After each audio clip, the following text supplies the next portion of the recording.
Joining me today in the Lufthansa First Class Lounge is an electrical engineer who can be credited with some of the best food in this country. That's right, he's the man behind the heady cocktail of hospitality and entertainment, which created some of the iconic restaurants over the last 2 decades. Jazz by the Bay to Copacabana, the Bowling Company and many others. At the turn of the millennium, he literally spiced up the gourmet cuisine and fine dining market with much success. Please welcome Managing Director, the Olive Bar and Kitchen, A.D. Singh. Grow brighter as the sunshine slipped away. So everyone, including me, have always thought you're just the olive bar man, but truly you've got a history to tell us. Were you a food lover from day one, or how did it work? No, actually I was an engineer, like most good Indian boys are. And at some point I realized that I didn't want to be in the corporate world. And I was stumbling around looking for something to do. Thank you. And I have a sweet tooth. And that's how I opened my first restaurant called Just Desserts. So you were an electrical engineer with a sweet tooth. So that's very traditional, I'm guessing, anyway. But you know what's lucky for me? I was a very good boy, and I would never have dared to get out of, the good Indian boy route. And then I just thought, I don't want to do this. I was working with Cadbury's, I was very happy. But I thought, let me try and find what I want to do with my life. And I sat my parents down to talk to them, and I was really scared they'd say no. And when I started talking to them, they were so supportive when they realized I wanted to change jobs and look around and into new sectors. They're like, sure, son, yes, go ahead, go ahead. And I thought, what's going on with them? Are they on drugs or are they drunk or whatever? But they didn't know it was food, or did they? No, actually what the thing with them was I was dating a very unsuitable girl that time. And they were very worried I was saying I want to marry her. So when I said it's just that I want to change jobs, they were very supportive about the whole thing. And that's how I got the break to go and start looking around. And I stumbled into this industry. So even as you admit that, I'd be curious, how easy was it to take this venture ahead and turn it into a seriously smart business project? And especially since you came up with Copacabana, Jazz by the Bay and some of the others, was it a bit of a cakewalk? Or on the other hand, were there challenges to try and keep up with quality, name, branding? On the one hand, because we were first movers, it was easy to try out new concepts. On the other, because it was a new industry, there were many difficulties. Some still exist, to be honest. For example, financing. I'm sure all the entrepreneurs who come on the show and those who are watching will also have the same worries. How do we find the funds to begin? Not everybody is born rich. Right. I started my first business with 50,000 rupees, and even that was borrowed, You can't get financing in our industry for entrepreneurs. So that's one of the problems. The other challenges are that most of our good, students in the business, chefs, they all go abroad. And so you didn't have good manpower at that time. Now there's enough products, everybody's happy to work here. In fact, people from around the world are coming to India to work. So who is the real A.D. Singh? The man who's talking to us about his entrepreneurship? Is it the man who loves success, loves food, or wants to go back to electrical engineering at some point? No, I'm not a businessman. I enjoy what I do, and that's why, I'm happy I'm able to do fairly well. You once told me that you were the bad boy. Has that sort of kept up with you? No, that's all changed now. You think so? I think so. Okay, so talking of doing much better, what do you think is going to be the new revolution that you're going to be tracking? I mean, at the end of the day, like you said, there's enough competition. Today, if you were to start something a lot more challenging, so what is next? Actually, I think there are a few things that are interesting what's happening, and one of them is there are a lot of youngsters who are coming into our space now, who studied abroad or traveled or looked at ideas, and they're coming with a fresh vision, and there's a very big market looking for that. So we may not have the giants that we had before, but we'll have many more products that are interesting in different niches and different segments. And I think I'm seeing that across India now, and that's really interesting for me and for the industry. Well, that was quite an interesting story, but I like the way you leave it. We've got to look ahead and try new ideas. So we're going to pick some of those and discuss those with our entrepreneurs who are going to be joining AD Singh right after this. So we're going to move to the other side of the lounge. We will be meeting 3 young entrepreneurs who will share their stories, business ideas and much more. And then AD Singh will get a chance to know their business better. So let's call our first entrepreneur today. Aditi Talreja, founder and director of Delivery Chef. Welcome. Come. Hi. So first off, we're going to ask you to put your business pitch ahead, including what truly Delivery Chef is about. Delivery Chef is actually a method, it's a platform to order food for companies and for individuals. At present, we have about 250 restaurants and other bakeries and other food vendors in Bombay from which people can order food from. How exactly do you think Delivery Chef works from a consumer's point of view? Are you more about business to business consumers? How does it work? We're both. From the B2C, the retail standpoint, it's basically very straightforward. All you do is you log on to deliverychef.in. You select an area where you would like to order food for, so let's say Bandra, and you click Start. That's when you see a list of all the restaurants that can home deliver to you in Bandra. Choose one, you see the whole menu online, just click on what you want and the food is at your doorstep. What's your revenue model? We don't charge customers anything, we're a free service. Where we make our money from is the restaurants. We charge a percentage of the sale to the restaurant. Like say 10-15%? Exactly. And that seems pretty fair for the restaurants as well. We've got around 250 vendors today. We started, I think, with about 100 or so. Are you finding most restaurants very happy to come on board? Very happy, because for restaurants, what we've heard is that it opens up an additional source of revenue. They have their own, and for most restaurants, real estate is the biggest cost. It's their dining-in capacity. And for people who come in, they have a restriction in the number of seats that they have. They want to grow their business, and deliveries is a phenomenal way because it's much higher margin.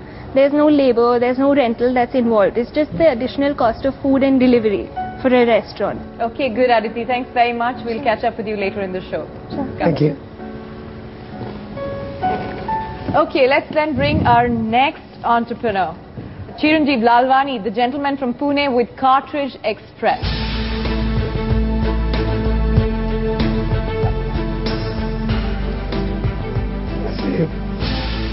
Have a seat. Cartridge Express certainly tells us a little bit about what business you truly are in. It seems to be one to do with printers, but why is it attractive? Cartridge Express is basically a company into remanufacturing printer cartridges. What we really do is once a customer is done with his old cartridge, once it's used, instead of throwing it away, they can get it and reuse it basically. By doing that, they save a lot of money. And not importantly, money lately with the growing importance of e-waste. These cartridges basically end up in landfills. So they can come to us, we can help them remanufacture them, make them as close to an original performing cartridge and give them back. So the market size for us is basically any person who has a printer as my customer. Right.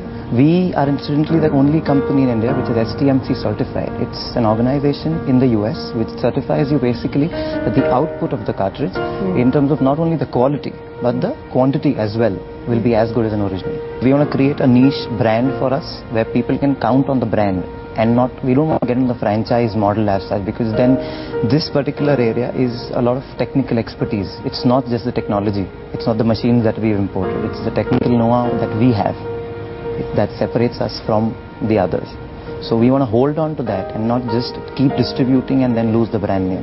What's your growth like? You're growing every quarter? See, first year was quite slow because we had to create a market for ourselves. We were new in Pune. But second year has been tremendously growing for us, and we're still growing because a lot of corporates are coming to us. See, we've touched 10 million this year, in the second year, rupees. Okay. The first year was quite slow. If you compare in percentage-wise, it's more than 300%. Ready? Good to go? Okay, thanks very much. Appreciate you, Chiranjeev, for joining us. See you in a bit. Okay, thanks very much. Next up is the man with ice cream innovations, and his company is called Hokey, Pokey. Milap Shah, welcome to the show. Welcome. Hi. Welcome. Thank you. I'm now going to start by asking you about your business model. I want to know, what is Hokey Pokey? I mean, you know, why the name Hokey Pokey? When I was an engineering student at Stanford, I used to frequent quite a lot of ice cream parlors in the San Francisco area, and I dreamt of having my own. The concept of creating customized ice creams is becoming extremely popular throughout the world. So you basically pick your flavor, then you pick from an array of mix-ins, which could be your favorite chocolates, nuts, and it's mixed on a frozen stone for a personalized creation as per your taste. Being a foodie, I thought this is great, this is going to work in India. So then we figured out what name to give it. So we researched online. So apparently Hokey Pokey is in the 18th and 19th century, during the Depression era in the US, people selling ice cream on horse carts were called as Hokey Pokey men. So we thought this is the apt name for it. So I quit my job in the US, returned back to India, and after an extensive project report, we launched Hokey Pokey in May 2008. We're now at 15 company-owned parlors across Mumbai, Pune, Ahmedabad and Surat, and we intend to go around to 150 parlors in the next 3 years. Are all your parlors operationally successful? Operationally, all of them are successful. We have two models. One is the lounge model, which we had some of the bigger ones, about 400 and 450 square feet. And then we also have the kiosks, which are about 100 square feet. Okay. Some of the key differentiators which we have are basically super premium ice cream, which is basically more creamier and tastier. Customized ice cream suited to your taste. Value for money, and a solid management team. All right, so the food man's getting to think about this project. Okay, how does that look? You're impressed? I'm very impressed. It's going to be a tough one. Okay, but we'll give you some time to think about it, because at the end of the day, there needs to be a winner. We'll also, though, bring you some support to make up your mind. We'll have Pradeep Gupta, board member and former president of Thai Delhi, and also the chairman and managing director of Cyber Media. He's going to give you a little bit of support in making up your mind. He's been listening to us and the entire show from our control room. Pradeep, what do you think? Well, Shaili, it was really very interesting. All these three presentations gave a lot of food for thought. You know, let's see how they do in the next segment when I join A.D. Singh and you in doing the SWOT analysis. Okay then, I'm sure our three entrepreneurs are looking forward to some action and certainly views from both Pradeep and A.D. Singh. Well, who could be the winner today? That's a big question, but we'll find that out in the next segment. You could also, though, participate in this. You could win a Lufthansa gift hamper if you predict today's winner. All you have to do is choose from the three options on your screen. If you think it's option A, who could be today's winner, write Pioneer space A. For Pioneer B, just write Pioneer B. And then you've also got Pioneer space C. If you think the third entrepreneur could potentially be the pioneer of tomorrow. All you need to do is send the message to 58888. The winning entry is going to be revealed on the Lufthansa India Facebook page. Our lines are open. SMS right away. Joining us in this segment is Pradeep Gupta of Thai, who is going to, together with our pioneer, A.D. Singh of Olive Bar and Kitchen, brainstorm as to who should be the winner today. A SWOT analysis from Pradeep is what is going to be the big focus right now, Pradeep. Are you ready? Oh, absolutely. Let's start then with Aditi Talreja of Delivery Chef. Okay, so Aditi, you know, very briefly, what do you think are the strengths, what are the weaknesses, what are the opportunities that you see, and what are the threats that you perceive? In terms of strengths, I think with Delivery Chef, we're a very young platform and we're very vibrant, and you know, there's a lot of demand for such kind of a thing. So we're here to fulfill a demand in the market already, which has been there for a long time, and we've got a first mover advantage in the field in Bombay, and we're easy to use and free. We have a lot of potential for growth, which we need to tap correctly, because this space is moving very fast, and we need to be able to catch up to that growth and tap it in the right way so as to get the value chain rolling. Because basically this is a circle. The more the number of restaurants that you offer, the more customers you get, and the more customers you get, the more restaurants get on board. In terms of opportunities, I think we have a very, very long way to go. In Bombay itself, as of now, we're at 250, but we can grow to more than 1,000. That's what we're targeting by the end of this year, and we can scale up into other cities. Besides just deliveries, I think there's a lot that we can focus on in the food space, which is like booking tables, getting reviews, sharing recipes, and a lot of opportunities. In fact, we just started with restaurants, but because of demand, we moved into other products like supplying raw seafood or ice creams or bakeries.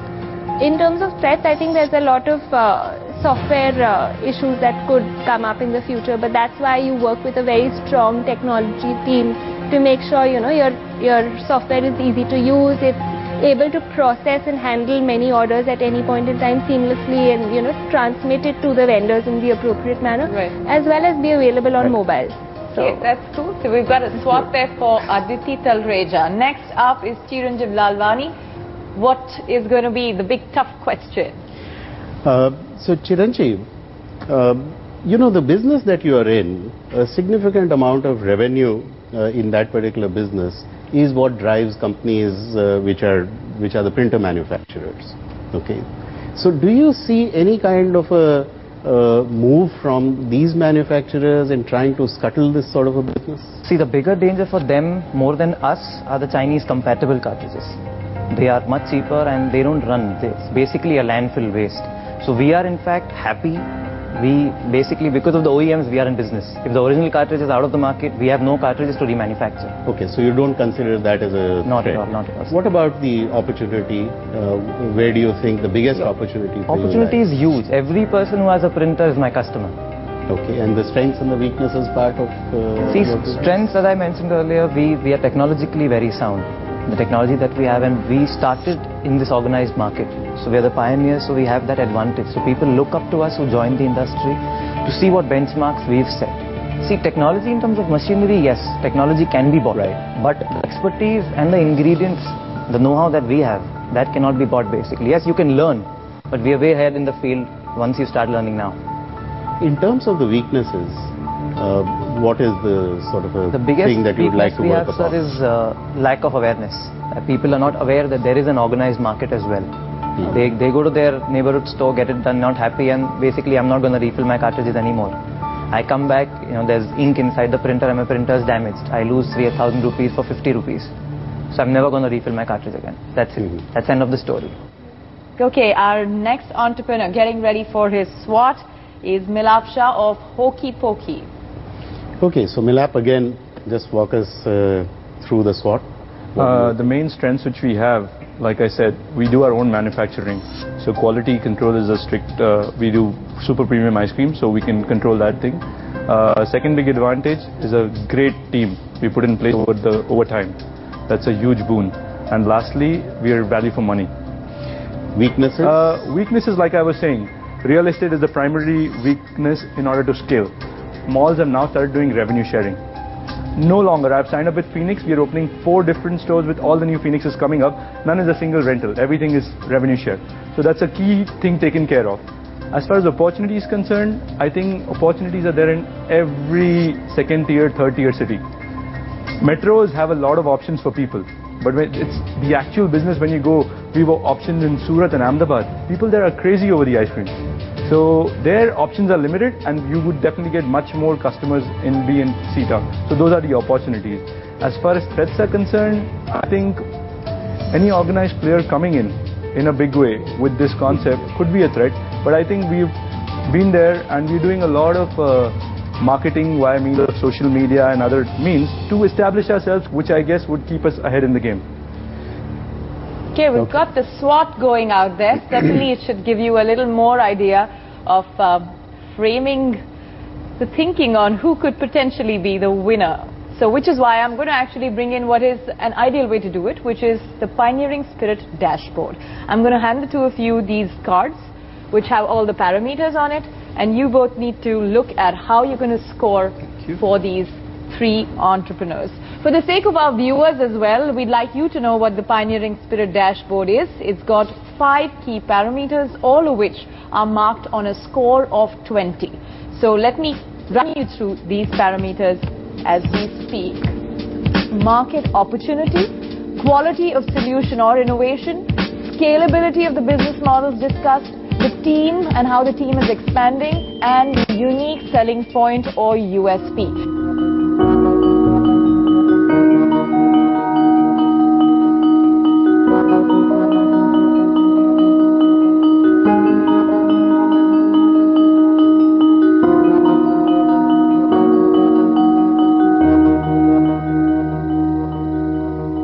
Okay, so the numbers are done. We have a winner. At least that's what the math tells us. Adi, pioneers of today choose the pioneers of tomorrow. That's right.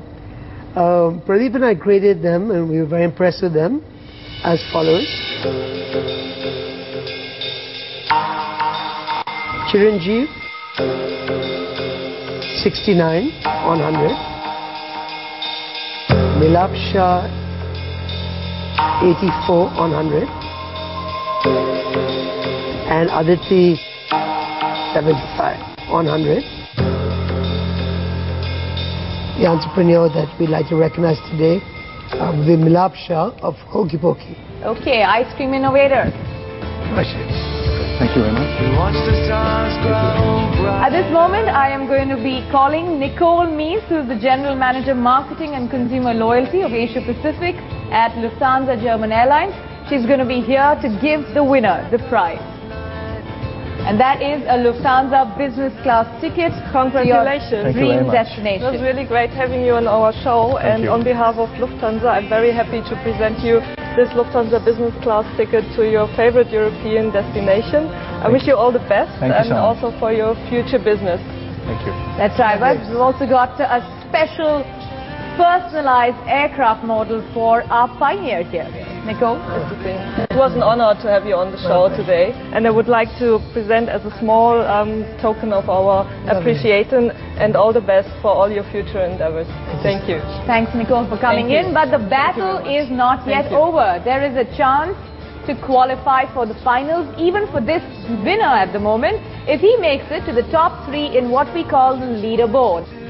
The final winner will be awarded an entrepreneurial program at Cambridge University.